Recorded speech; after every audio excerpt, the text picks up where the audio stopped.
ఒకడు నన్ను సేవించిన ఎడల నన్ను వెంబడింపవలెను. అప్పుడు నేను ఎక్కడ ఉందునో అక్కడ నా సేవకుడును ఉందును. ఒకడు నన్ను సేవించిన ఎడల నా తండ్రి అతన్ని గణపరచును. ఒకడు నన్ను సేవించిన ఎడల నన్ను వెంబడింపవలెను. ఒకడు నన్ను సేవించిన ఎడల నన్ను వెంబడింపవలెను. సేవించడం అంటే అర్థం ఏంటి? ఆరాధించడం. Very good. ఎట్లా ఆరాధిస్తారు? ఆత్మతోను సత్యముతోను ఆరాధిస్తారు. ఏంటి ఆత్మ, ఏంటి సత్యం, ఏంటి మీలో ఉన్న సత్యం ఏంటి చెప్పండి? క్రమాన్ని పాటించడం. ఇంకా పోనీ ఆరాధనకు ఎటువంటి ఏ విధంగా సిద్ధపడాలి? ఆత్మతో సత్యంతో ఆరాధించాలి. దేవుడు కూడా అదే అడుగుతున్నాడు. నీలో ఉన్న ఆత్మతోనూ సత్యంతోనూ ఆరాధించాలి. ఆత్మే ఉంటుంది. ఏ ఆత్మ అసలు? అది తెలుసుకోవాలి. అలాగే సత్యముగా ఉన్నావో లేదో కూడా తెలుసుకోవాలి. ఇక్కడ చాలా మనము కరెక్ట్గా ఆలోచనలోనికి వెళ్తే దేవుడు కోరుకుంటున్నది మనం తెలుసుకోగలగాలి. దేవుడు అడుగుతున్నది మనం ఇవ్వగలగాలి. ఒకడు నన్ను వెంబడించిన ఎడల, ఒకడు నన్ను సేవించిన ఎడల నన్ను వెంబడింపవలెను. సేవించడం అంటే ఆరాధించడము, గణపరచడం, మహింపరచడము. ఇప్పుడు ఆరాధిస్తున్నాము, సేవిస్తున్నాము, గణపరుస్తున్నాము అంటే దానికి పక్కనే రాయబడినటువంటి మాట వెంబడించాలి అని. ఇప్పుడు మనము వెంబడించామంటే ఆరాధించినట్టే. అర్థమైంది కదా? వెంబడించామంటే ఆరాధించినట్టే. కానీ ఇక్కడ ఒక మర్మం ఏంటంటే వెంబడించడం తెలియాలి. వెంబడించడం అంటే అనుసరించడం అనాలి, ఆ విధంగా బ్రతికి జీవించడం అనాలి. నన్ను సేవించాలి అంటే నన్ను వెంబడించాల్సిందే. నన్ను నా మార్గంలో నువ్వు నడవాల్సిందే. నేను వేసినటువంటి బాటలో నువ్వు మానవుడివైన నువ్వు నడవాల్సిందే. నేనేం చెప్తున్నాను? మారు మనసు పొందు అంటున్నాను. మారు మనసు పొంది, రక్షణ పొంది, బాప్తీసం తీసుకొని నన్ను వెంబడించాలి. మంచి ప్రవర్తన కలిగి వెంబడించాలి. మంచి భక్తి జీవితం కలిగి వెంబడించాలి. నేను అడిగిన వాటి యందు నువ్వు నమ్మకం ఉంచి, వాటి యందు దృష్టి ఉంచి నువ్వు వెంబడించాలి. నీకు ఇష్టమైనటువంటి భక్తిని చూపిస్తూ నువ్వు వెంబడించడం కాదు. నీకు ఇష్టమైన ఆలోచన చొప్పున నువ్వు బ్రతుకుతూ వెంబడించడం కాదు. నీకు ఇష్టానుసారంగా బ్రతికినప్పుడు ఇంకా దేవుని యందు భయభక్తులు ఏముంది?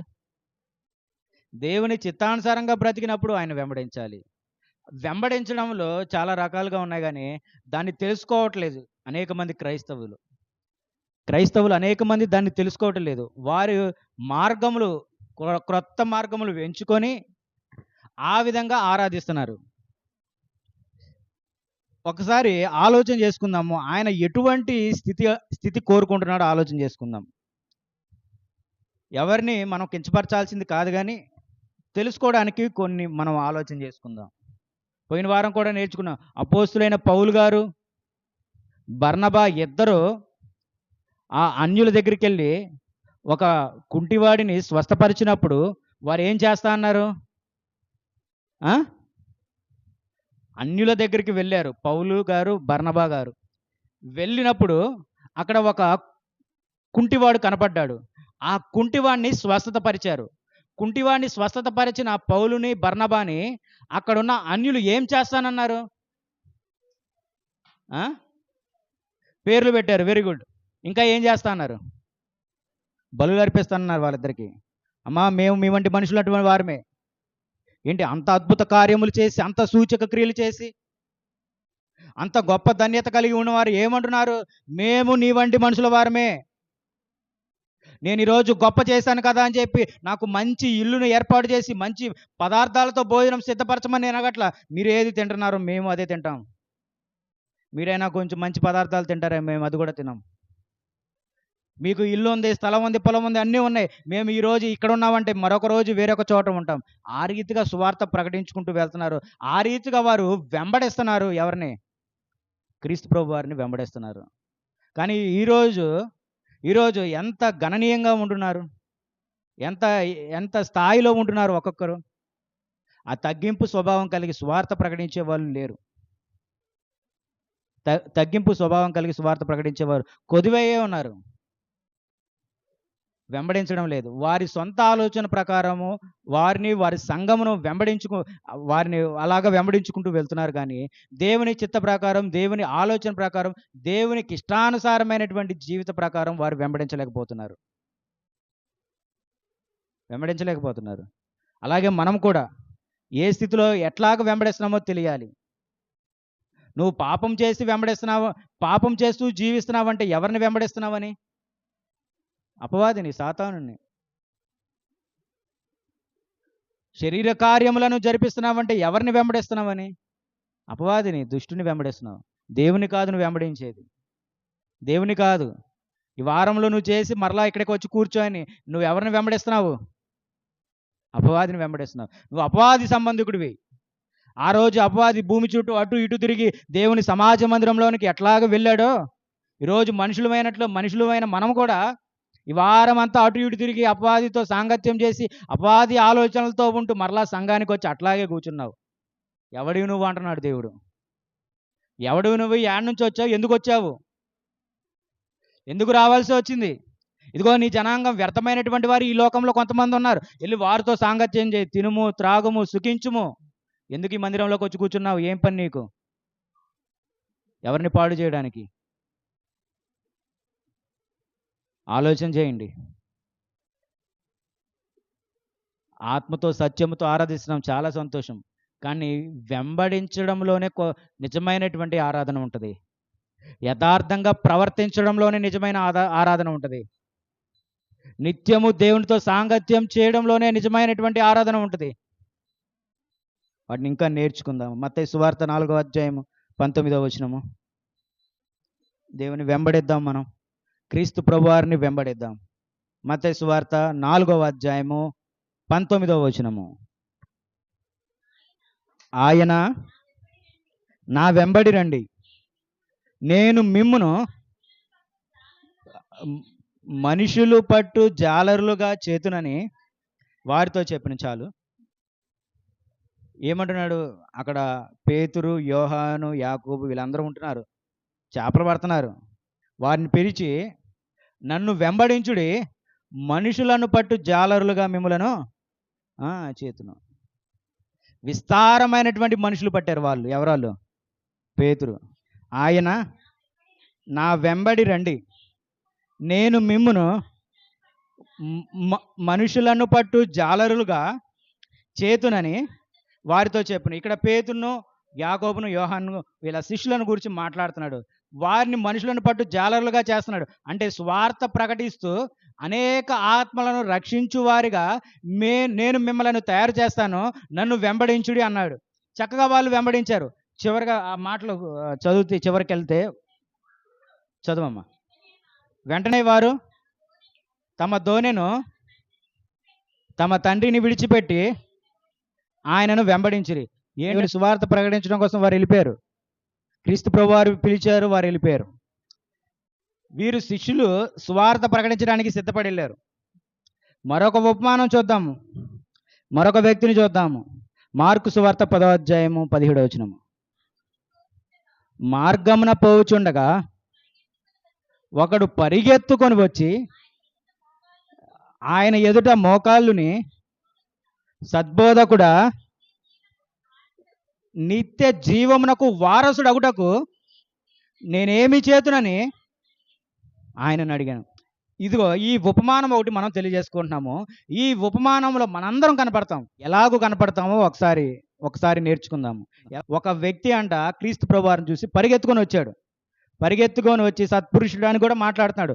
సాగిలపడి మోకరించి ఆయనను అడుగుతున్నాడు. ఏమని అడుగుతున్నాడు చూడండి. బోధకుడా,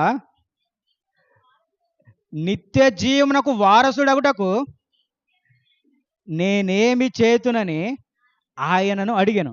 అయ్యా, నిత్య జీవమునకు వారసుడగడానికి నేనేం చేయాలి?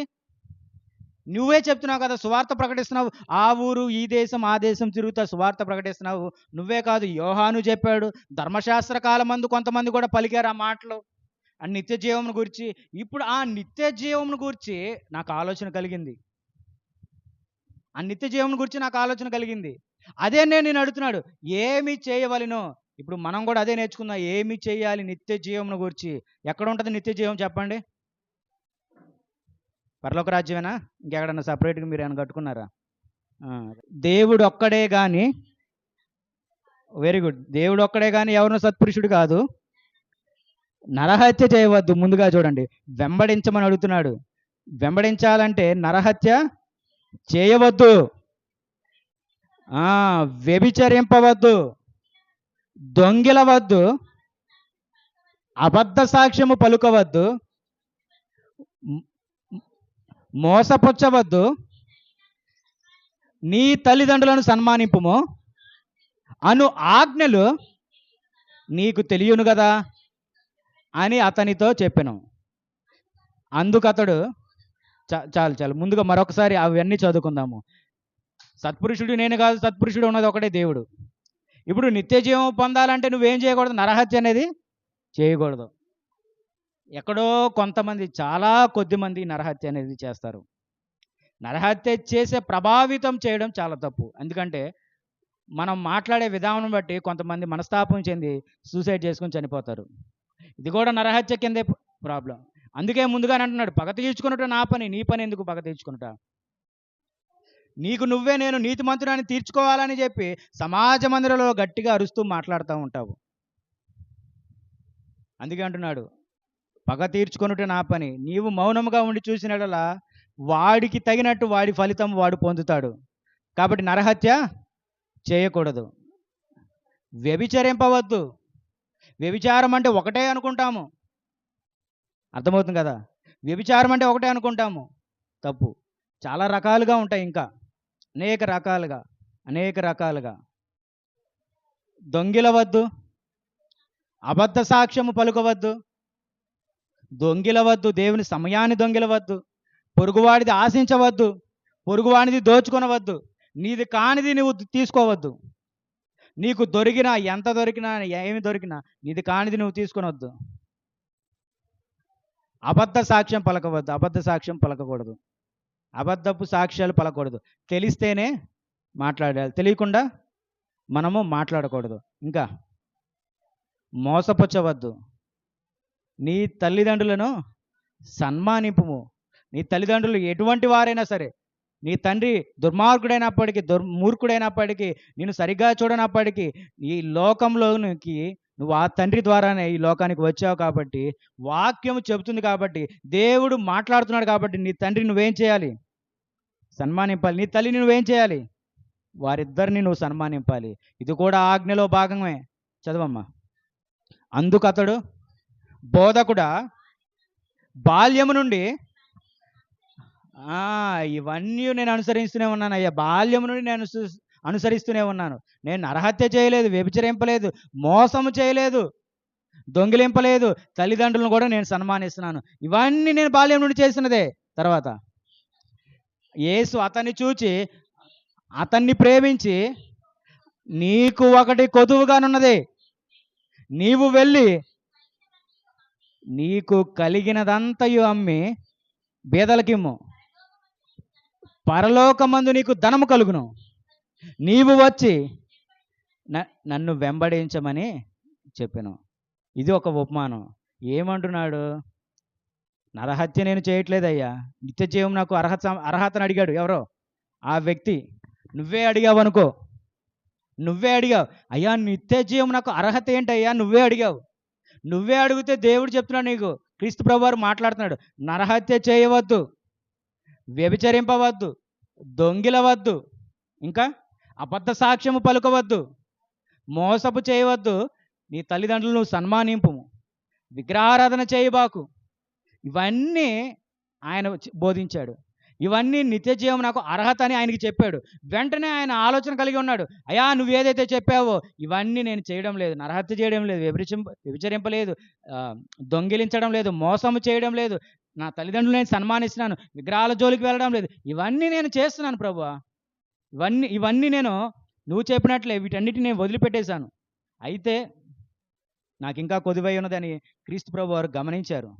నీకు ఇంకా ఒకటి కొదువై ఉన్నది. ఏంటి అది? నీకున్నదంతా అమ్మేసి ఏమన్నాడు? బేదలకి ఇమ్మన్నాడు, ఆయనను వెంబడించమన్నాడు. క్రీస్తు ప్రభువారిని వెంబడించమన్నాడు. అతను ఎక్కువ ఆస్తి కలవాడై, ఎక్కువగా ధనాపేక్ష కలవాడై ఉండి ఆయన వెంబడించలేదు. ఇప్పుడు ఈయన ధనవంతుడు. ఎవరో ఈ వ్యక్తి, ఏదైతే ఉపమానం చెప్పుకుంటున్నామో ఆ వ్యక్తి ధనవంతుడు. అంత సమృద్ధిగా ఉంది, ఇంకా ధనవంతా ఉంది, ఇంకా అందులోనూ మంచి కార్యములు జరిపిస్తున్నాడు. పాపము చేయడం లేదంట, దొంగిలించడం లేదంట, మోసం చేయట్లేదంట, తల్లిదండ్రులు కూడా సన్మానించాడంట, వాళ్ళని బాగా చూసుకున్నాడంట, పిల్లల్ని కూడా బాగా చూసుకుంటున్నాడంట, అన్నీ చేస్తున్నాడు. ఏం చేయాలి ఇంకా నిత్య జీవం నాకు? ఏం చేయాలంటే ఉన్నదంతా అమ్మేసి నన్ను వెంబడించి అన్నాడు. క్రీస్తు ప్రభువారిని వెంబడించు అన్నాడు. అదొక్కటి చేయను అని చెప్పేసి వెళ్ళిపోయాడు. అర్థమైందా? అదొక్కటి చేయను అని చెప్పేసి వెళ్ళిపోయాడు. ఇప్పుడు మనలో కూడా ప్రతి ఒక్కరిని అదే అడుగుతున్నాడు. నువ్వు ఏదైతే ప్రశ్న అడిగావు, నిత్య జీవం నాకు అర్హత ఏంటని అడిగావు, ఒక్కొక్కటిగా క్రీస్తు ప్రభువారు నీకు చెప్తున్నారు. నువ్వు ఒక చోట ఆగిపోయావు, నరహత్య దగ్గర ఆగిపోయావు, దాన్ని విడిచిపెట్టు. వ్యభిచారం దగ్గర ఆగిపోయావు, దాన్ని విడిచిపెట్టు. విగ్రహారాధన దగ్గర ఆగిపోయావు, దాన్ని విడిచిపెట్టు. మోసం చేసే దగ్గర ఆగిపోయావు, దాన్ని విడిచిపెట్టు. అబద్ధాలు మాట్లాడే దగ్గర ఆగిపోయావు, దాన్ని విడిచిపెట్టు. నీ తల్లిదండ్రులను నువ్వు అవమానిస్తున్నావు, సన్మానించడం లేదు. కాబట్టి నీ తల్లిదండ్రులను నువ్వు సన్మానించు, వారిని గౌరవించు, వారిని ప్రేమించు. వీటన్నిటిని నువ్వు చేసి నీకున్నదాన్ని అమ్మేసి వెంబడించమంటే మటుకు ఆయన ఏం చేశాడు? వెళ్ళిపోయాడు. ఆ ఆస్తి మీద ఆయనకి ఇష్టం కలిగింది. ఆ ఆస్తి మీద, ఆ ధనం మీద ఆయనకి ఇష్టం కలిగింది. తను కట్టుకున్న మంచి ఇల్లు మీద ఆయనకి ఇష్టం కలిగింది. తనకున్నటువంటి అన్నిటి మీద ఆయనకు ఇష్టము కలిగి వాటిని విడిచిపెట్టలేక వాటితోనే జీవిస్తాడు. ఆయన వెంబడించలేకపోయాడు. అంటే మనుషునికి ఆ ధనాపేక్ష ఉండకూడదు, ధనం గురించి ఆలోచన ఉండకూడదు. ఎక్కడ సువార్త కొదువుగా ఉన్నదో అక్కడ పరిగెత్తాలి. దేవుని ఆలోచన, దేవుని తలంపు, దేవుని సంకల్పం కూడా అదే. ఎక్కడ కొదువు ఉందో అక్కడికి వెళ్ళిపోవాలి. వెంబడించడం అంటే మనకి ఏది అవసరం ఉందో, దేవుని పనికి ఏది అవసరం ఉందో దాన్ని గుర్తించుకొని వెంబడించడమే. ఆయనను వెంబడించాలి అన్నాడు. ఆయన వెంబడించడంలో శ్రమ కలుగుతుంది అంటున్నారు, ఆయనను వెంబడించడంలో వేదన కలుగుతుంది అంటున్నారు. మనుషుడందరికీ శ్రమ కలుగుతుంది. దేవుని నమ్మిన వాడు, నమ్మని వాడికి శ్రమ కలుగుతుంది. ఏ మతంలో ఉన్నవాడికైనా శ్రమ కలుగుతుంది, ఏ దేశంలో ఉన్నవాడికైనా శ్రమ కలుగుతుంది. మనుషుడు భూలోకంలో పుట్టాడు అంటే వాడు శ్రమను అనుభవించి తీరాల్సిందే. మరి ఎవడు చెప్పాడు క్రైస్తవ్యంలో నమ్ముకుంటే శ్రమ కలుగుతుందని? ఎక్కడ తెలిసారు? ఎక్కడ నేర్చుకున్నారు ఈ మాటలు? ఏ బోధకుడు చెప్తున్నాడు? ఏ సేవకుడు చెప్తున్నాడు? ఏ పరిశుద్ధులు మాట్లాడుతున్నాడు? ఎవరు మాట్లాడుతున్నారు? అంటే ఇందులోకి వస్తేనే నువ్వు శ్రమ అనిపించి, అంతకుముందు నువ్వు సంతోషంగా బ్రతికావా? అంతకుముందు సంతోషంగా నువ్వు జీవించావా? నువ్వు శ్రమలే పడలేదా? మరి ఎందుకు మాట్లాడుతున్నారు? ఇందులోకి వచ్చాక నాకు శ్రమ కలుగుతుంది కాబట్టి నేను దీన్ని విడిచి అసలు దీంట్లోకి రాను అని చెప్పి మాట్లాడతారు, తీర్మానించుకుంటారు. ఇది ఒక గొప్ప ధన్యత. నిత్య జీవనకు కావాల్సినటువంటి మార్గము ఇందులో ఉంది. నిత్య జీవనకు వెళ్ళే మార్గం ఇందులో ఉంది. లోక సువార్త 9వ అధ్యాయం 23 నుంచి. మరియు ఆయన అందరితో ఇట్లా, నేను ఎవడైనను నన్ను వెంబడింపగోరిన ఎడల తన్ను తాను ఉపేక్షించుకొని ప్రతి దినము తన సిలువను ఎత్తుకొని నన్ను వెంబడింపవలెను. చాలు, సిలువను ఎత్తుకొని వెంబడింపవలెను. ఏంటంట? సిలువ అంటే చాలా వస్తుంది, సువార్త. సిలువ అంటే చాలా వస్తుంది, త్యాగం వస్తుంది, ప్రేమ, కష్టము, నష్టము, రక్షణ, శ్రమ, ఇవన్నీ. సువార్త భారము, సువార్త ప్రకటించడము, సిలువ ఎత్తుకో, సువార్త, ఆ సిలువ త్యాగమునికి ముందు జరిగినటువంటి సువార్తను, వీటన్నిటిని పట్టుకొని మనుషుడు బయలుదేరి లోకానికి వెళ్ళాలి. ఆ భారాన్ని అనుభవించాలి, ఆ సువార్త భారమును మోయాలి, ఆ సువార్తను ప్రకటించాలి. ప్రతి దినము దానిని మోసుకొని వెళ్ళాలి, ఆ భారమును మోసుకొని వెళ్ళాలి, ఆ సువార్త ప్రకటింపజేయాలి, తెలియనటువంటి వారికి తెలియపరచాలి. ఇది సేవకులకు ఉన్నటువంటి సేవకులు వెంబడించడం అంటే ఇదే. సువార్త భారం కలిగి ఉండాలి. తెలియనటువంటి ప్రజలకు సువార్తను ప్రకటించుకుంటూ వెళ్ళాలి వారు. అనేక మందిని మరలా రక్షించాలి, రక్షించాలి, రక్షించాలి. వారికి ఉన్నటువంటి మొదటి పని అదే. స్వార్థికుల గురించి మాట్లాడుతున్నాడు. అలాగే మనలో ఏది కొదువై ఉన్నా సరే వెంబడించాలి, మనము వెంబడించాలి. మనందరం చీకటిలో ఉన్నవారము వెలుగులో నిలబెడతాడు. వెలుగులోనే మనం నడవాలి. వెలుగులో మనం ఆయనను వెంబడించాలి. క్రీస్తు ప్రభువారు ఏదైతే మార్గంలో నడిచారో వెనకాలే ఆయన శిష్యులు అదే మార్గంలో ఆయనను ఏం చేశారంటే వెంబడించారు. అపోస్తులైన పౌలు గారు ఆయన శిష్యులు కూడా అదే వెంబడించారు. శ్రమ వచ్చినా, కష్టం వచ్చినా, వేదన వచ్చినా ఇదిగో అందులో వెంబడిస్తే చివరిగా మనం చేరుకునేది నిత్య జీవానికి, చివరిగా మనం చేరుకునేది సురక్షితమైన చోటుకి, చివరిగా మనం చేరుకునేది పరలోక రాజ్యానికి. వారు నమ్మారు, నమ్మకంతోనే గడుపుతారు. ఈరోజు అనేక మంది ఆ నమ్మకాన్ని నిలబెట్టుకుంటున్నారు, నమ్మకాన్ని నిలబెట్టుకొని నడుస్తున్నారు, జీవిస్తున్నారు ఈ లోకంలో. కాబట్టి మనం గుర్తించాల్సింది ఏంటంటే నిజమైనటువంటి సేవ అంటే ఆయనను వెంబడించడమే. మీకు అర్థమైంది కదా? నిజమైనటువంటి సేవ వెంబడించడమే. నిజమైనటువంటి సేవ ఏదో ఆదివారం ఒక పూట వస్తాం, ఏదో ఒక పూట ఒక రోజు ఇలాగ వచ్చి దేవుణ్ణి ఆరాధించుకొని నీ కుదిరినప్పుడు నాకు కుదిరినప్పుడు ప్రార్థనలు చేసుకోవడం కాదు వెంబడించడం అంటే. ఆయన ఆలోచనను మనం వెంబడించాలి. ఆయన అడిగిన దాన్ని మనం చేసి ఆయన వెంబడించాలి. బాప్తిసం తీసుకున్నాము అంటే తీసుకున్నాము మనం. దేనికి తీసుకున్నాము? దేనికి తీసుకున్నావు? నువ్వు ఆయన యందు నమ్మకం ఉంచావు. ఆయన రక్షకుడు అని నమ్మి కూర్చున్నావు అంతే. ఆయన ఏమంటున్నాడు? ఆయన రక్షిస్తాడు అని నమ్మి కూర్చున్నావు. ఆయన నిజమైనటువంటి దేవుడు అని నమ్మి కూర్చున్నావు అంతే. ఆ గ్రంథం ఇచ్చాడు, ఆ గ్రంథంలో పాటించాలి కూడా బాప్తిసం తర్వాత కూడా. ఆపరేషన్ చేసుకున్నావు, చక్కగా బాగైంది. మరి తర్వాత మందులు వాడమని చెప్తున్నారు, వాడాలా లేదా? వాడాలి. వాడుతూ ఉంటేనే నువ్వు సురక్షితంగా ఉండగలుగుతావు. అట్లాగే ఇది కూడా బాప్తిసం తీసుకొని ఊరికే మనం ఉంటే సరిపోదు. ఇదిగో ఈ గ్రంథంలో అనేక మాటలు రాయబడ్డాయి. ఈ మాటల ప్రకారం మనం ఏం చేయాలి? జీవించాలి, వెంబడించడం నేర్చుకోండి. నేను వెంబడించాలి, నా తండ్రిని నేను వెంబడించాలి, యెహోవా దేవుని నేను వెంబడించాలి. నేను వెంబడించలేకపోతున్నాను, ఇదిగో నాలో ఇటువంటి దుష్ట ఆలోచనలు ఉన్నాయి, నాలో ఇటువంటి పాపము ఉంది, నాలో ఇటువంటి చెడ్డ కార్యములు ఉన్నాయి, నేను వెంబడించలేకపోతున్నా, నాకు ఇంకా సమయం కావాలి. సమయం తీసుకో, మంచిదే. సమయం తీసుకుంటున్నామంటే ఊరికే నేను సమయం తీసుకుంటున్నా, ఇదిగో కొంతకాలం వచ్చాక నేను మారి వస్తానంటాం కాదు. నీ తీసుకున్న సమయం వెనకాల కూడా దేవుని సహాయం మరలా ఉండాలి నీకు. దేవుని ఆలోచన, దేవుని తలంపు ఒకే విధంగా నడిస్తేనే నువ్వు వాటి మీద విజయం సాధించగలుగుతావు.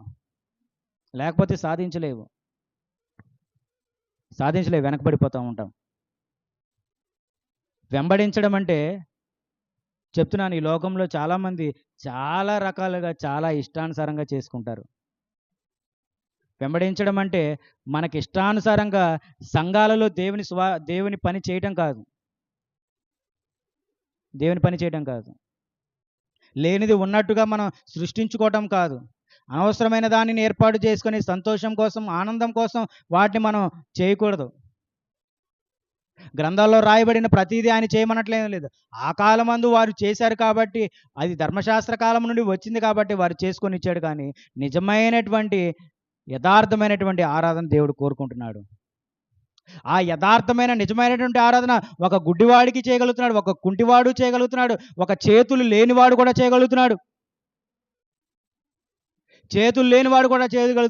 ప్రతి ఒక్కరికి ఆ ధన్యత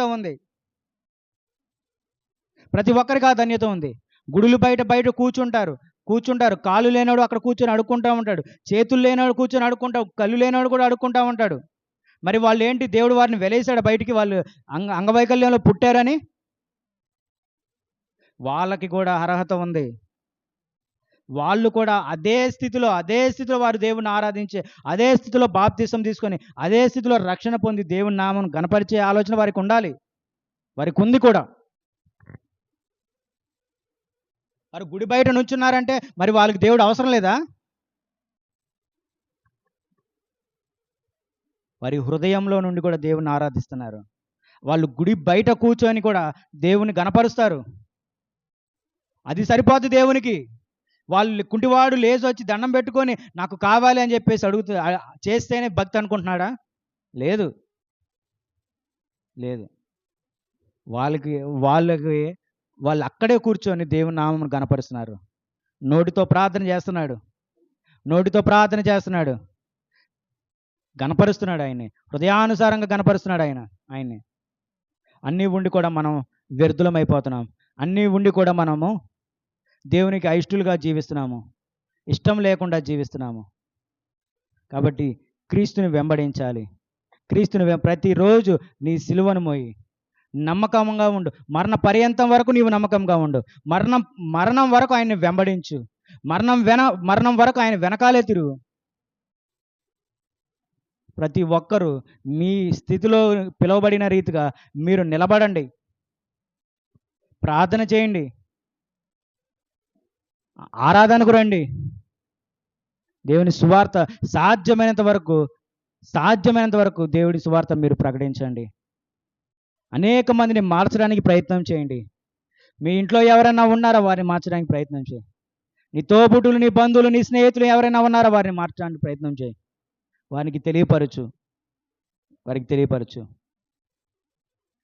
ఎక్కడో ఒక్క దేశంలో మొదలైనటువంటి సువార్త ఆ దేశానికి ఒక్కటే రక్షణ అని దేవుడు చెప్పలేదు. ఆ దేశానికి ఒక్కటే రక్షిస్తాడు అని దేవుడు చెప్పలేదు. ఆ దేశంలో ఉన్న వాళ్ళే బ్రతకాలి అని దేవుడు చెప్పలేదు. ఇదిగో సర్వలోకానికి వెళ్ళి సర్వ సృష్టికి సువార్త ప్రకటించుడి, సర్వమాలిని సువార్తను ప్రకటించి వారిని శిష్యులనుగా తయారు చేయండి అని చెప్పాడు. ఆ రోజు 2025 సంవత్సరాల క్రితం మొదలుపెట్టినటువంటి సువార్త ఈరోజు అనేక దేశాలకు వ్యాప్తి చెందింది. అనేక దేశంలో ఆ ప్రజలు దాన్ని గుర్తించారు. అనేక దేశంలో వారి ప్రజలు గుర్తించారు. ఆ గుర్తించిన వారిలో ఈరోజు నువ్వు నేను కూడా ఉన్నాము. ఈరోజు నువ్వు నేను కూడా ఉన్నా. సంతోషించు, ఆనందించు.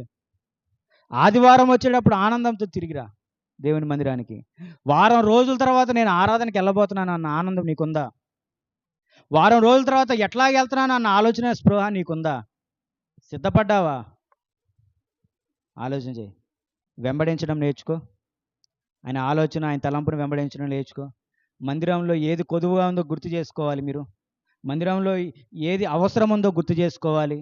మందిరంలో ఎవరికి ఇబ్బంది ఉన్నారో గుర్తు చేసుకోవాలి. వెంబడించండి, ఆయన్ని వెంబడించండి.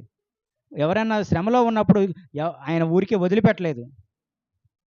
శత్రువుని సైతం ఆయన ప్రేమించమంటున్నాడు. శత్రువుని సైతం ఆయన ప్రార్థించమంటున్నాడు.